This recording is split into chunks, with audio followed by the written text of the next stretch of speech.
Selamat malam, selamat berjumpa kembali dalam program My Way. Satu renungan singkat yang pasti akan memberkati kita malam hari ini sebelum kita beristirahat tidur di dalam damai sejahtera Allah Tuhan kita. Dan malam hari ini saya akan membahas tentang satu tema, yaitu hendaklah kamu kuat di dalam Tuhan. Satu ayat yang sering kita dengar dalam Efesus 6 ayat 10. Akhirnya hendaklah kamu kuat di dalam Tuhan, di dalam kekuatan kuasanya. Firman Tuhan begitu jelas, karena ini merupakan satu harapan, satu perintah yang harus terjadi dalam hidup kita, karena hendaklah kamu kuat di dalam Tuhan.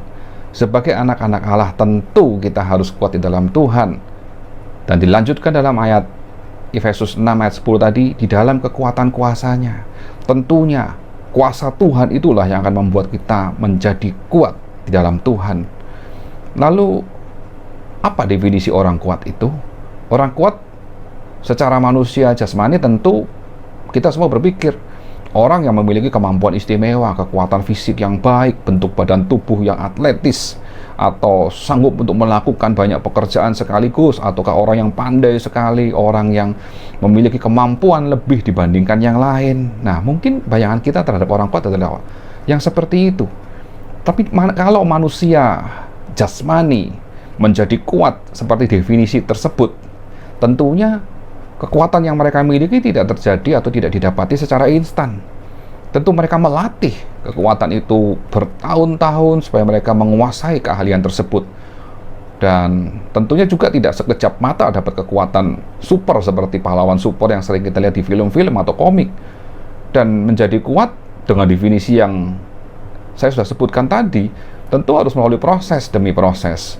Tentunya berarti melalui waktu demi waktu di dalam kehidupan kita ini, dan bukan hal yang sebentar. Kalau sampai hari ini kita mungkin sudah hidup selama 50 tahun dalam dunia, yang pasti dari umur 0 sampai umur 50 ini tentu kita melalui perjuangan dalam hidup ini. Dan perjuangan ini tentu mengalami masa suka dan masa duka. Tentunya melalui masa-masa kesulitan, kesusahan, bahagia, sukacita, apapun itu yang kita alami, itu yang akan membuat kita menjadi kuat.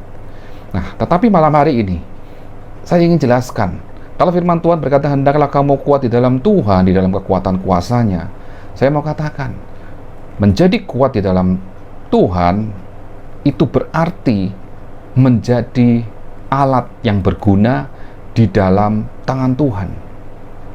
Sekali lagi saya ulangi ya, menjadi kuat di dalam Tuhan itu berarti Bapak, Ibu, Saudara, dan saya menjadi alat yang berguna di dalam tangan Tuhan. Artinya saat Tuhan membentuk hidup kita untuk menjadi alatnya, sesuatu yang berguna di dalam Tuhan, dan maksud Tuhan yang mulia itu terjadi dalam hidup kita, itu berarti kita menjadi orang yang kuat di dalam Tuhan. Kita sering dengar bahwa kita adalah tanah liat, Yesus penjunannya. Nah, saat Yesus menjadi penjuna dalam hidup kita, maka hidup kita tadi dibentuk oleh Tuhan untuk menjadi sesuatu yang berharga. Dan kita bisa berharga kalau kita bisa menjadi alat yang sesuai dengan apa yang Tuhan mau. Bisa menjadi alat yang berguna untuk kemuliaan nama Tuhan. Dan untuk menjadi alat yang seperti itu tentu melalui proses juga, dan ditempa oleh Allah sendiri. Lalu bagaimana kita menjadi kuat di dalam Tuhan, dalam kekuatan kuasanya? Ada 3 hal penting yang harus senantiasa kita lakukan saat kita percaya kepada Tuhan, bahwa Tuhanlah yang akan memampukan dan memberi kita kekuatan dalam kekuatan kuasanya. Yang kita baca dalam Roma 12 ayat 12, firman Tuhan berkata, bersukacitalah dalam pengharapan, sabarlah dalam kesesakan, dan bertekunlah dalam doa. Mari kita lihat 3 hal ini. Bersukacitalah dalam pengharapan. Orang yang kuat dalam Tuhan adalah orang yang selalu bersukacita dalam pengharapan, dan bisa selalu bersukacita saat mengalami keadaan apapun. Tidak hanya saat bahagia, tapi saat duka cita, saat kesedihan, bisa bersukacita. Contohnya, di dalam firman Tuhan ada cerita tentang Paulus dan Silas. Di dalam Kisah Para Rasul 16 ayat 22 sampai 24, Bapak Ibu Saudara nanti bisa baca. Saat di dalam penjara mereka memuji Tuhan. Saat mereka memuji Tuhan, apa yang terjadi? Tuhan dengan kekuatan kuasanya bekerja untuk membuka borgol mereka, membuka pintu-pintu penjara, dan membebaskan mereka.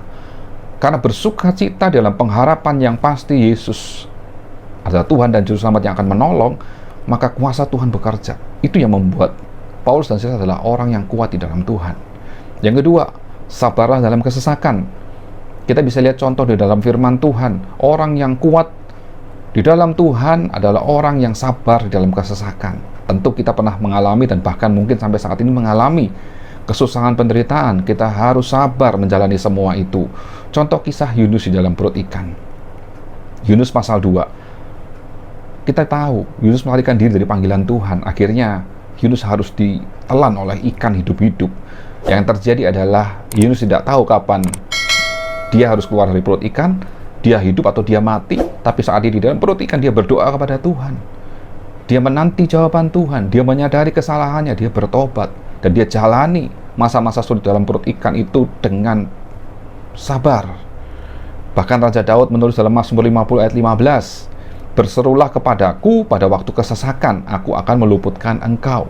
Sabar dalam kesesakan itu adalah orang yang kuat di dalam Tuhan. Saat dalam kesesakan, kita selalu berseru kepada Tuhan. Tuhan yang akan meluputkan kita. Kuasa Tuhan yang akan menolong kita. Karena Yunus pun akhirnya dikeluarkan dari perut ikan dengan kuasa Tuhan. Dan dia menjadi berkat untuk Tuhan. Menjadi alat yang berguna di dalam tangan Tuhan. Yang ketiga, bertekunlah di dalam doa. Orang yang kuat di dalam Tuhan adalah orang yang bertekun di dalam doa. Tidak jemu-jemunya berdoa, lalu selalu berdoa, selalu melibatkan Tuhan di dalam segala hal, selalu berkomunikasi dengan Allah Bapa Sang Pencipta. Contoh di dalam 1 Samuel 1 ayat 1-21, di situ kita melihat bagaimana Hana yang tidak bisa hamil atau mandul itu tidak jemu-jemu berdoa membawa kerinduannya untuk menjadi seorang ibu, dan doa-doa dipanjatkan di dalam hadirat Tuhan dalam bait Allah. Akhirnya Tuhan mendengar, memberi anak kepada Hana yang dinamai oleh Samuel. Dan kita melihat sekali lagi, orang yang kuat di dalam Tuhan adalah orang yang selalu bertekun dalam doa. Dan pada saatnya, waktu Tuhan yang terbaik, Tuhan memberi anak kepada Hana. Itulah kuasa Tuhan. Dan di sini kita melihat contoh-contoh yang kita sudah dengar adalah contoh-contoh yang membuat kita kuat di dalam Tuhan, di dalam kekuatan kuasanya. Saat kita bersuka cita dalam pengharapan, saat kita sabar dalam kesesakan, saat kita bertekun dalam doa, Tuhan sedang memproses kita untuk menjadi alat yang berguna di dalam tangan Tuhan. Dan firman Tuhan berkata, hendaklah kamu kuat di dalam Tuhan, di dalam kekuatan kuasanya akan terjadi dalam hidup kita. Karena kita akan melihat mujizat-mujizat yang Tuhan lakukan. Kita akan melihat berkat-berkat yang Tuhan lakukan. Kuasa Tuhan yang ajaib dan dahsyat itu terjadi dalam kehidupan setiap anak-anak Tuhan yang percaya, yang sungguh-sungguh yang melakukan perintah Tuhan. Dan saya percaya malam hari ini Bapak Ibu sudah diberkati oleh Tuhan untuk menikmati kuasa Tuhan. Kita tetap kuat di dalam Tuhan, di dalam kekuatan kuasanya. Puji Tuhan, Tuhan Yesus memberkati kita malam hari ini. Haleluya, amin.